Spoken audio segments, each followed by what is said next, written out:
Hello friend, welcome to share market live. मैं हूं सागर और आज के वीडियो में हम बात करने वाले हैं तीन ऐसे नए स्टॉक के बारे में जिसकी नई एंट्री होने वाली है नए साल यानी कि 1 जनवरी 2021 से फ्यूचर एंड ऑप्शन में। और दोस्तों, ये तीनों बहुत ही तगड़े और बड़े नाम है जिनका बहुत ही लंबे वक्त से इंतजार किया जा रहा था। कल यानी कि लगभग 17 दिसंबर 2020 के डेट को यहाँ पे एनएसई ने सर्कुलर जारी किया और तीन नए नाम की जो एंट्री है वो यहाँ पे आपको आती हुई दिखाई देगी। 1 जनवरी 2021 से यहाँ पे एफएंडो में ये स्टॉक अवेलेबल होते हुए दिखाई देंगे। सबसे पहला नाम है दिग्गज आरती इंडस्ट्री केमिकल सेक्टर से, जिसको आप जानते हैं तगड़ा रिटर्न यहाँ पे बनाता हुआ दिखाई दिया था। मार्च के लो से अगर आप देखते हैं यहाँ पे एक तगड़ा उछाल आता हुआ दिखाई दिया, ये आने वाला है। साथ ही साथ डॉक्टर लाल पैथ लैब की भी एंट्री जो है यहाँ पे होने वाली है, जिसका यहाँ पे इंतजार बहुत लंबे समय से था। और तीसरी दिग्गज और सबसे दमदार कंपनी एचडीएफसी एएमसी, जिसका शानदार इंतजार लोग करते हुए दिखाई दे रहे हैं। तो दोस्तों, यहाँ पे बहुत दिनों से ये भी मान के चला जा रहा था कि एचडीएफसी एएमसी को कब आखिर निफ्टी में जगह मिलती हुई दिखाई देगी, लेकिन दोस्तों आपको पता है कि निफ्टी में एंट्री लेने के लिए किसी भी कंपनी का सबसे पहले एफएनडो में लिस्ट होना जरूरी होता है। और यहाँ पे अब ये कंपनी जो है एफएनडो में फाइनल लिस्ट होती हुई दिखाई देगी और उसके बाद इसकी बहुत ही जल्द ये अब माना जा सकता है कि मार्च अप्रैल के आसपास जब कभी भी निफ्टी की रीबैलेंसिंग अगर होती है तो उस कंडीशन में फिर एचडीएफसी एएमसी को हो सकता है आपको निफ्टी में आपको जगह मिलती हुई दिखाई दे। और जो कि एक बहुत ही पॉजिटिव खबर होगी क्योंकि दिग्गज कंपनी है। जब इसका आईपीओ आया था और उसके बाद से ही ये कंपनी लगातार एक अच्छे परफॉर्मेंस देती हुई दिखाई दी। हालांकि अब यहाँ पे थोड़ा सा दबाव ऊपरी लेवल से देखने को मिला। तीनों स्टॉक को चार्ट वाइज समझने की कोशिश करेंगे, किस तरीके का जो लेवल है वो देखने को मिल रहा है। सबसे पहले हम बात करेंगे एचडीएफसी एएमसी लिमिटेड के बारे में। 2865 रुपए के आसपास का आज का यहाँ पे क्लोजिंग का भाव देखने को मिल रहा है। हालांकि यहाँ पे निचले लेवल से तगड़ा उछाल आता हुआ दिखाई दिया है। आप यहाँ देखेंगे लगभग लगभग 2100 रुपए के लो लेवल लगते हुए दिखाई दिए। उसके बाद से अब पिछले कुछ दिनों में तगड़ा उछाल आता हुआ दिखाई दिया। लगभग 2550 के आसपास के लेवल पे हमने बात की थी, 2520 2550 के आसपास। जब इस लेवल को यहाँ पे ब्रेकआउट देगा तो इस स्टॉक में एक अच्छा अपमूव आता हुआ दिखाई देगा। आपने अगर मेरे पुराने वीडियो देखे होंगे तो आपको पता चलेगा कि किस तरीके से हमने समय रहते ही यहाँ पे बात की थी कि लगभग इस लेवल के आसपास में ही मैंने बताने की कोशिश की थी कि इस लेवल पे नजर रखिए, इस लेवल के पार होने पर एक अच्छा उछाल आता हुआ दिख सकता है। स्टॉक ने 2-4 दिन कंसोलिडेट किया, उसके बाद एक तगड़ा उछाल जो था इस स्टॉक में आया और वहां से लगभग 10-12-15% के जो रिटर्न है यहाँ पे शॉर्ट पीरियड ऑफ टाइम में बनते हुए दिखाई दे रहे हैं। लेकिन यहाँ पे जो रियल टारगेट्स होंगे वो किस तरीके के हो सकते हैं, तो आप यहाँ देख सकते हैं ये स्टॉक कहीं ना कहीं अपने प्रीवियस रेजिस्टेंस जोन को पार करने की जो है वो कोशिश करता हुआ दिख रहा है, जो कि लगभग लगभग 2800 रुपए के आसपास के थे और वहीं पे अभी लगभग समय बिताता हुआ दिख रहा है। और यहाँ पे आपने अच्छा खासा गिरावट देखा था मार्च के महीने में, उसका रिकवरी के बाद 2800 के लेवल को इस स्टॉक ने पार नहीं किया था। निचले लेवल में गिरावट आई थी 2100 के आसपास सपोर्ट लेने के बाद। अब ये 2800 से 2850 की रेंज के आसपास खेलने की कोशिश कर रहा है।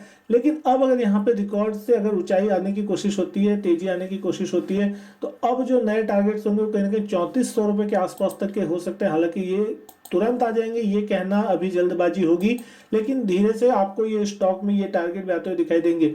इस स्टॉक के जो लाइफ टाइम हाई लेवल है लगभग 3800 रुपए के आसपास के, तो उसके मुकाबले आप देखेंगे तो अभी भी स्टॉक कहीं ना कहीं 2800 रुपए के आसपास कामकाज कर रहे हैं, लगभग 1000 रुपए नीचे कामकाज कर रहा है अभी भी ये स्टॉक अपने लाइफ टाइम हाई लेवल से।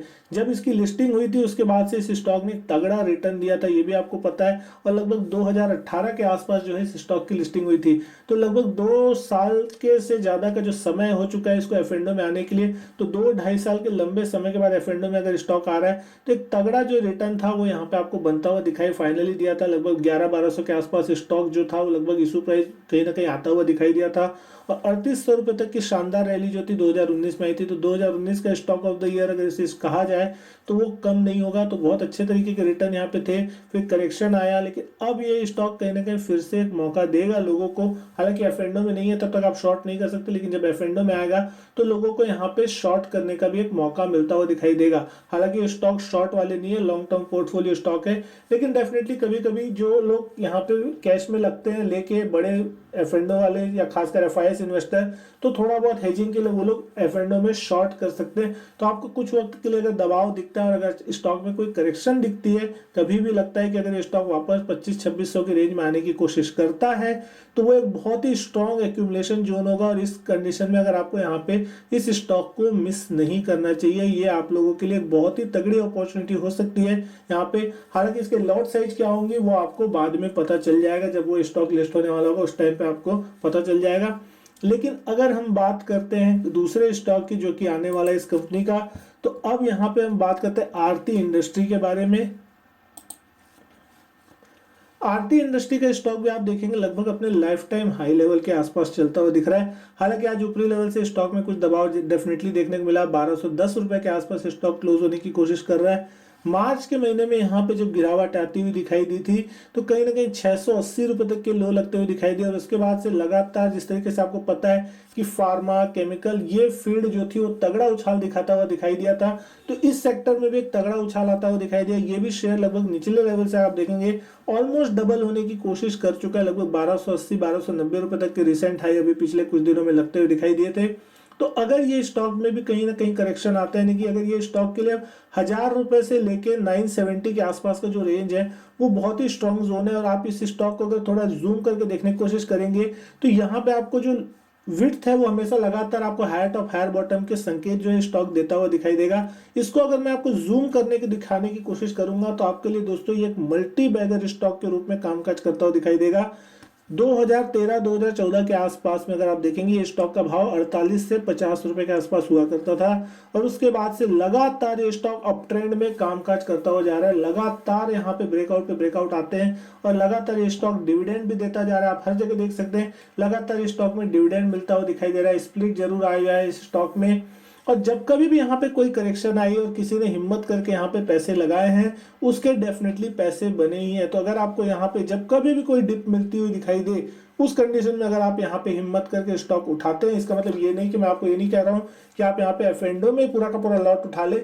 यहाँ पे आपकी जितनी हिम्मत है आप चाहे कैश में उठाए चाहे अपने पोर्टफोलियो में रखे इस स्टॉक को, तो आपको ये रिटर्न बना के जरूर देगा। यहाँ पे इस कंपनी का जो फंडामेंटल है, जिस तरीके की कंपनी की कमाई है लगातार कंसिस्टेंटली बढ़ती हुई दिखाई दे रही है, और ये स्टॉक भी साफ दर्शा रहा है कि ये स्टॉक ने लगातार अप ट्रेंड में अपना एक खास अच्छा खासा रिटर्न दिया। अगर आप इसकी ट्रेंड लाइन को अगर फॉलो करने की कोशिश करेंगे आपको एक तगड़ा ट्रेंड लाइन के साथ ये स्टॉक आपको अपमूव में कामकाज करते हुए दिख रहा है, यानी कि कहीं पे भी इस स्टॉक ने ऐसा नहीं लगेगा कि ये अपने ट्रेंड को रिवर्स करने की कोशिश कर रहा है। यहाँ पे मार्च की जो बड़ी गिरावट थी उसके बाद भी इसने अपने ट्रेंड को कंटिन्यू रखा, लगातार स्टॉक में अप ट्रेंड जो था वो बना हुआ था और अभी भी उसी ट्रेंड लाइन को फॉलो करता हुआ दिख रहा है। तो अगर ये स्टॉक कहीं ना कहीं 1970 के रेंज में आता है तो डेफिनेटली एक मस्ट बाई स्टॉक होगा, और यहाँ पे आप अगर उसको ऐड करते हैं तो बहुत ही तगड़ा जो रिटर्न है वो आपको मिल सकता है। और अप ट्रेंड में यहाँ पे धीरे धीरे करके जो टारगेट्स है आपको 1300, 1400, 1500 के भी भविष्य में देखने को मिल सकते हैं। वहीं बात कर ले अगर तीसरे स्टॉक की, तो डॉक्टर लाल पैथलैब का स्टॉक जो है वो भी 1 तारीख से लिस्ट होने वाला है एफएनडो में। आज के दिन की जो क्लोजिंग देखने को मिल रही है लगभग 2182 रुपए के आसपास देखने को मिल रही है, जो कि एक अच्छा खासा यहाँ पे हल्का करेक्शन जो है आपको पिछले कुछ दिनों में देखने को मिला। 2400 रुपए 2380 रुपए तक के जो हाई लेवल थे वो यहाँ पे लगते हुए दिखाई दिए। उसके बाद स्टॉक कहीं ना कहीं थोड़ा कंसोलिडेट होने की कोशिश कर रहा है। यहाँ पे करेक्शन के लिए अगर हम बात करते हैं तो अगर इस स्टॉक में जो गिरावट है थोड़ी गहरा सकती है अगर ये स्टॉक कहीं ना कहीं 2100-2120 की रेंज को अगर तोड़ देता है तो, लेकिन अगर इस रेंज के आसपास है तो यहाँ पे कहीं ना कहीं सपोर्ट लेने की कोशिश कर रहा है। और अगर जैसे ही ये स्टॉक 2300-2350 के लेवल को क्रॉस करेगा ऊपर की तरफ तो आपको फिर यहाँ पे एक अच्छा खासा ब्रेकआउट जो है वो देखने को मिलेगा। ये स्टॉक भी लगातार अप ट्रेंड में कामकाज करता हुआ दिखाई दे रहा है। जब इसका आईपीओ आया था तो कहीं ना कहीं 700 रुपीज के आसपास इसके आईपीओ में आती हुई दिखाई दी थी लगभग प्राइस जो थी, और उसके बाद एक अच्छा खासा उछाल देखने को मिला था। 2018 के बाद से ये स्टॉक लगातार परफॉर्मेंस करता हुआ दिख रहा है। 700 से स्टॉक आज 21-2200 के लेवल पे कहीं ना कहीं 3 फोल्ड होता हुआ दिखाई दे रहा है। तो इस स्टॉक में भी एक अच्छे खासे रिटर्न बनते हुए दिख रहे हैं, और कहीं ना कहीं इसको भी एफएनडो में जिस तरीके से जगह मिलती हुई दिख रही है तो अच्छे फंडामेंटल स्टॉक्स जो होते हैं उनको ही एफएनडो में लाने की कोशिश की जाती है, जहां पे वोलेटिलिटी कम हो और अच्छा खासा उसका फंडामेंटल हो। तो यहाँ पे आपको इस चीज में एक चीज देखने वाली जरूर होगी कि यहाँ पे भी आपने देखा कोरोना के समय जिस तरीके की गिरावट आई थी और उसके बाद इसको सीधा फायदा जो होता हुआ दिखाई दिया था, क्योंकि फार्मा इंडस्ट्री और जिस तरीके के इनका काम है पैथोलॉजी लैब का, उस कामों में यहाँ पे भी सबसे ज्यादा टेस्टिंग और ये सारा जो काम है वो चलता हुआ दिखाई दे रहा है, उसका सीधा फायदा इस कंपनी को होता हुआ दिखाई दिया था। तो कहीं ना कहीं इस स्टॉक में भी जो रेंज की अगर हम बात करते हैं तो अपसाइड में तो ऊपर की तरफ अच्छा खासा रेंज जाता हुआ दिखाई दे सकता है भविष्य में, लेकिन अगर यहाँ पे कोई भी करेक्शन देखने को मिलती है कि 1800-1900 की रेंज में अगर ये स्टॉक आता है तो वो स्टॉक की जो होगी सपोर्ट रेंज के रूप में कामकाज करेगा, और इस रेंज के आसपास में स्टॉक में एक फ्रेश पोजीशन बनाने की कोशिश करनी चाहिए। एग्जैक्ट 1800 रुपए पे ही ये स्टॉक आएगा ये कहना भी सही नहीं होगा, और उसके नीचे नहीं जाएगा ये भी कहना गलत होगा।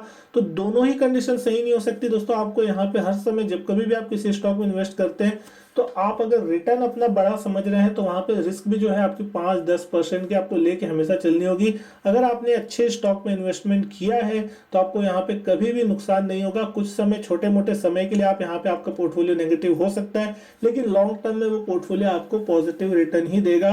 ये चीज आपको आपको समझ आ गई होगी। हालांकि मार्केट कंडीशन जिस तरीके की अभी है तो बहुत से लोग ऊपर के लेवल में पैसे लगाने से डर रहे हैं, तो और बहुत से लोग इंतजार में भी हैं कि यहाँ पे कोई प्रकार का करेक्शन आ जाए।